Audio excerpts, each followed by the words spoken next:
So how's everybody doing today? This is just another day of working on the roll cage of the car. We're coming to the end of it. We just have to do the door bars, and I think that's pretty much it, and just finish up a couple welds.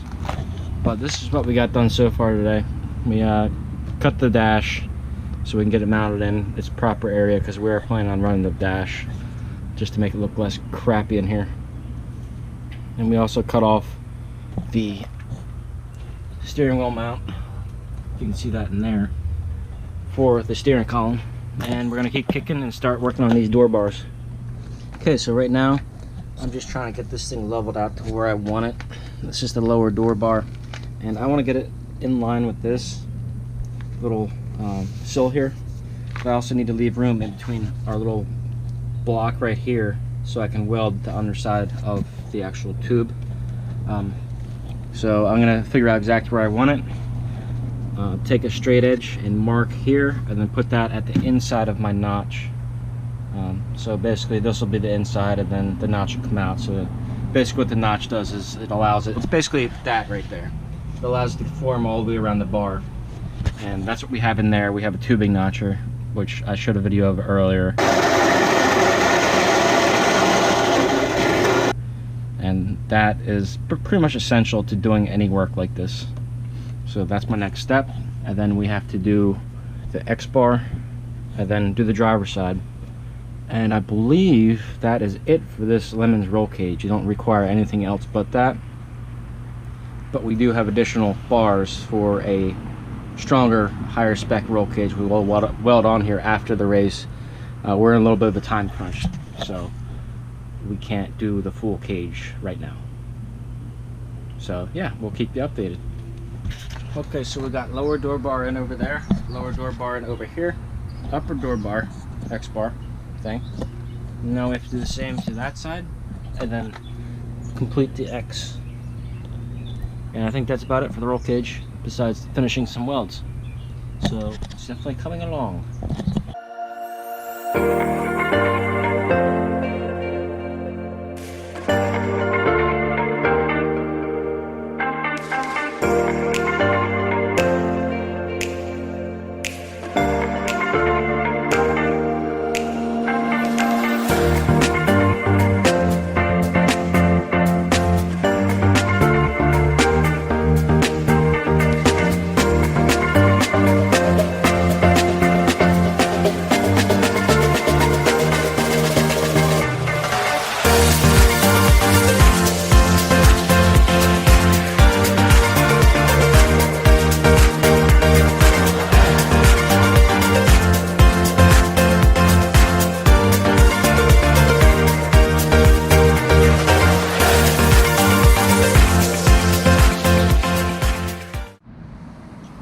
Okay, so just a quick little update for everybody. I was able to get that side welded or fitted and tacked into place, and I also have the two bars down here fitted, and we just have to get the rear notches done, which I need help with. So my buddy's gonna come back out in a little bit, and we're gonna get those things mounted up. You can see I have the notches done for both. It's pretty hard to do and make them look completely pretty, but the weld should clean them up. And then we just need the notch done at that side so it'll fit in there properly. So yeah, we still have a lot of work left, but these are the last two bars that have to go in this roll cage, and I'll just have to go around and weld up all the welds that have to get done, and the roll cage will be finished. Then we'll have to work on mounting the dash correctly and getting the fuse box up in there, and mounting the fire suppression system, the fire extinguisher, getting our kill switch run, which is, you know, this red wire right here. That's how BMW does it. They actually have the battery in the back with a large wire that runs up to your starter. So yeah, we definitely have our work cut out for this car, because next week is the race.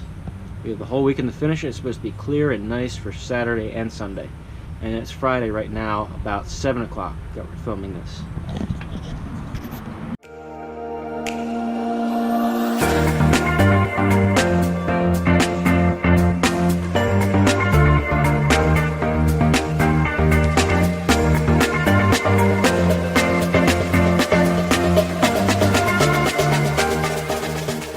Alright, so quick update. Got all the bars in and they're all welded. These ones are a pain to weld. These ones, such a pain. And that side doesn't look that good, so we're not going to show you that. We're going to show you this side. Yeah, that's how all the welds look on the whole car. I wish. But I finally figured out the technique at the very end of the roll cage.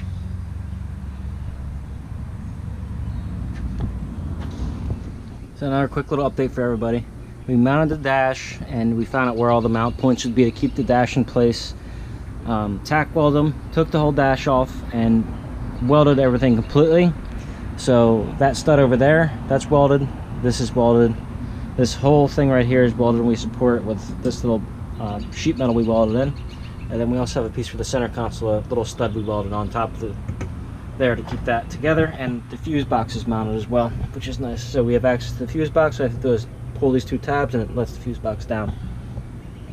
So yeah, everything else is welded. We got to put the seat in, mount the seat belts, and I think that's pretty much it. And then we got to do a little cover for the sunroof hole. The box of fluids. It's going to be overflowing. Oh man, it's going to be overflowing. All right, so status update for people who actually watch this, which isn't probably 60 of you.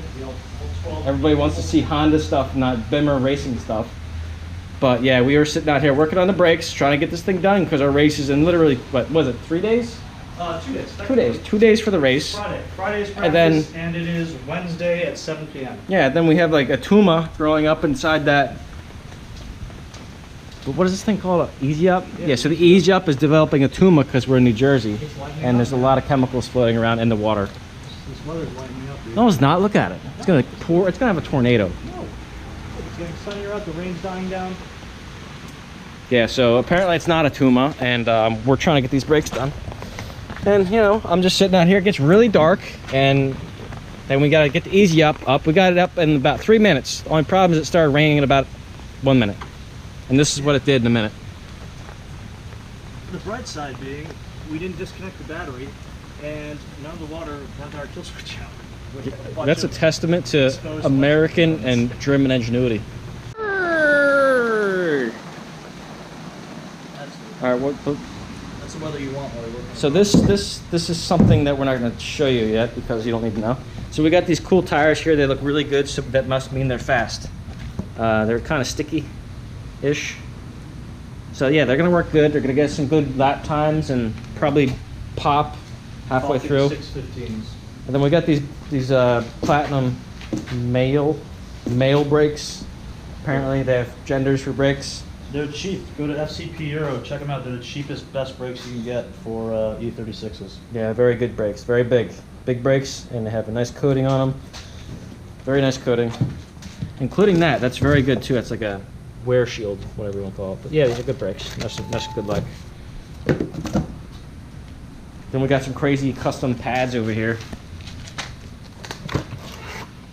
Asbestos ST43s.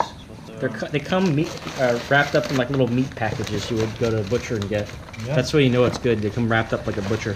Yeah, this is what $250 for a front set of pads gets you. They don't really look like much, but they're going to be a lot. They're going to be really good. You want to look it? No, I'm all set. It's asbestos. I know, but that's better. Makes you faster. Yeah, asbestos is asbestos. Yeah, it probably has fast acting asbestos in it. Listen, not for street use. Oh, I called them today and I asked, I was like, so can you send me the bedding procedures? They sent me the stuff and I was like, so after I bed them, can I drive them on the street? And they go, technically, as a non-street and racing only product, I cannot legally advise you to drive them on the street. However, we have many customers who have driven them on the street with no ill results. So she, in legal jargon, she said, bed them first, then you can drive them on the street. But just don't blame us if you crash. Exactly. She said, yeah, if you've been on the highway and these brakes are cold, expect to double your stopping distance because you're not going to stop. Yeah, they should have brake heaters, little flamethrowers on the brakes. But we won't need them. Actually, it's supposed to be beautiful that way. What happens if you hit water with these? With the brakes? Yeah. Yeah, all right. You just gotta tap the pedal twice.